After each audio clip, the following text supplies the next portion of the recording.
What I like about making a party favor box with your Cricut is that you can customize it as much or as little as you want and have it done in a few simple steps or go all out and spend hours on them. Depends on how many you need to make, I suppose. My name is Kelly, and let's get clacking. Now I'm going to say right off the bat, it is probably going to be cheaper to buy the pre-made party boxes from a packaging place or somewhere on Amazon. So I will leave a link down in the description below if you are not wanting to cut your own boxes and assemble them. But for those of you that maybe have lots of paper or you just like doing things yourself, I will also share a link to the template that we are going to be working on in this video. And it is going to be free to use because I used only the free shapes in Cricut Access. So whether you have access or not, you will be able to use this template. This template creates quite a big party box. I mean, it's practically the size of my face. So of course you can make it a little bit smaller if you want, but it only uses 2 full 12 by 12 sheets of paper. Now you will be able to see on Design Space as well. I've also added elements for print then cut that you can customize as much or as little as you want. So you will need a Cricut Explore or a Maker. And if you want to do the print then cut parts, you will need access to a printer as well. So what you will do with this template is you will first of all ungroup all of the different sections because you want to work with each element individually to change the pattern or add things onto it, whatever the case may be. And then you can start adding things onto it. So if you want to have some text saying happy 3rd birthday, and then an offset to that text as well so that it stands out. There are many different ways that you can make your party boxes look absolutely amazing. And it all comes down to personal taste and the theme of your birthday party. But to keep this video simple, we're not going to add too much to it. And once you are happy with your design, please make sure to flatten your layers. So what you want to do is you want to move the box design out of the way and anything else that you don't want flattened in the same layer. Select everything that you have designed on that element because this will go on the side of the box. So we want everything within that block to be exactly where it is. So we're going to select it all. We're going to right click and flatten. We need to make sure that that is one layer only, because if it is more than one layer, more than one element, then what Cricut will do is it will cut out of the edge of happy 3rd birthday, which we don't want. We want it to only cut the outside block. We need to make sure that it is only one print then cut layer. If you want to change the pattern, then what you can do is you can go to the operations section, click on the block right next to it, and you can select any of the patterns there. If it's just a plain color, you can click on print type and change it from color to pattern. Then all of these patterns will come up and you can change it to be any one of the patterns that Cricut has or patterns that you have uploaded into Design Space. And if you want to know how to upload patterns, I will leave a link of a video up at the top that you can check out after this video. So once you are happy with the designs that you have, we're going to hide the print then cut layer and we're going to click Make It. And Cricut will automatically sort all of the print then cut sections into what it thinks is the most optimal. It wants to print 4 pages, and I know for a fact that we can get this onto 3. So I'm going to go to the last page, select the object, click on the 3 dots to the left of the object, and click Move Object. And I'm going to move it to one of the other pages where I know that it will fit. I'm going to move it down to the middle of the page, and I'm going to rotate it while holding down Shift on my keyboard so that it rotates at a 90-degree angle, and I'm going to move it off to the side. So we can see that it now fits onto 3 print then cut pages, which is fantastic. And the actual box template fits onto 2 pages. Now I like to cut these with my 12 by 24 inch cardstock, and I will leave a link down in the description for that as well. And even if I'm not using 12 by 24 inch cardstock, I still like to cut it on a 61 centimeter mat just because it's easier. You will need to make sure that you don't have anything sitting on that 12-inch line if you are using two 12x12s. So just move the second one down to the bottom so that you won't have anything overlapping that line, as it'll be on the wrong page. It won't actually be on the second 12x12 that you have.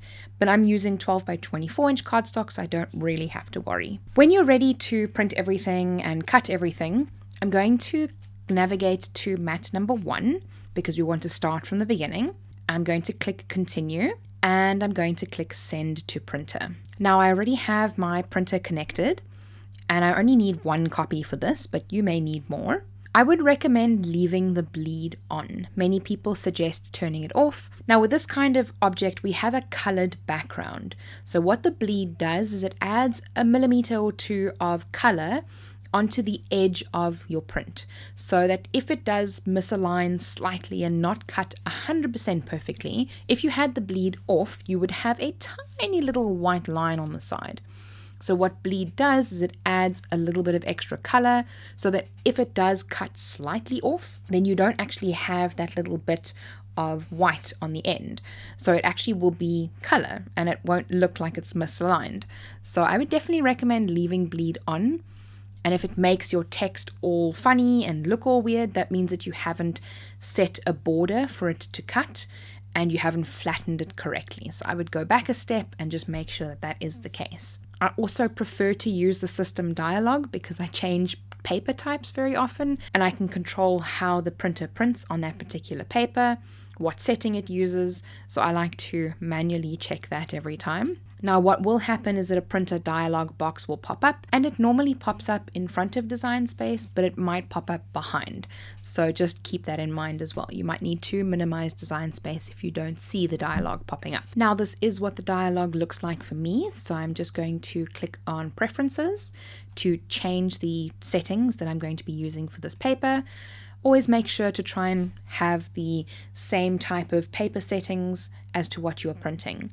I'm going to be using waterproof glossy photo paper, so I'm going to be changing the paper type to photo paper glossy, and the quality I'm going to leave on standard, and the more options I'm going to take the high speed off, because I generally find I get better quality results when I print with that setting. But it may take you a few tries to get the right setting for the right paper, so don't be dismayed and just try a few different combinations of different ones. And then I click print, and my little Epson L3150 will start printing the paper any second. There we go, she starts. And once that is done, we will cut that in the Cricut, and then we'll be able to come back and print page number 2. Now you can go the route of printing page 1, then cutting page 1, and then printing page 2 and cutting page 2, and then printing page 3 and cutting page 3. But for me, that just takes a little longer. So I'm actually going to click on page 2 and send that to the printer queue, so that the moment the page 1 is done, page 2 will start.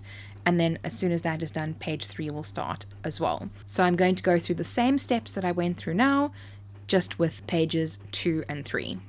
And once you have printed all of your pages, if you are doing this on another project, there may be a phrase here that says I've already printed. So if you can't get to the next step, then just click I've already printed, and it'll take you to the next step where you can select your base material, so the paper that you're going to be cutting. Search for the paper that you're going to be cutting. Hopefully you've already done your test cuts.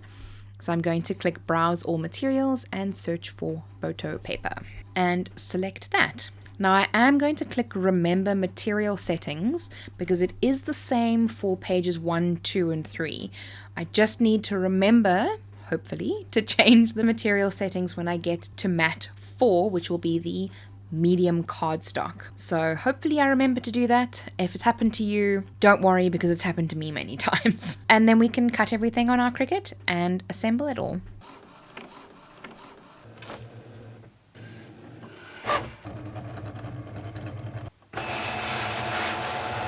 With everything cut, we can remember to flip our mat over and remove our cut items from our mat, opposed to the other way around.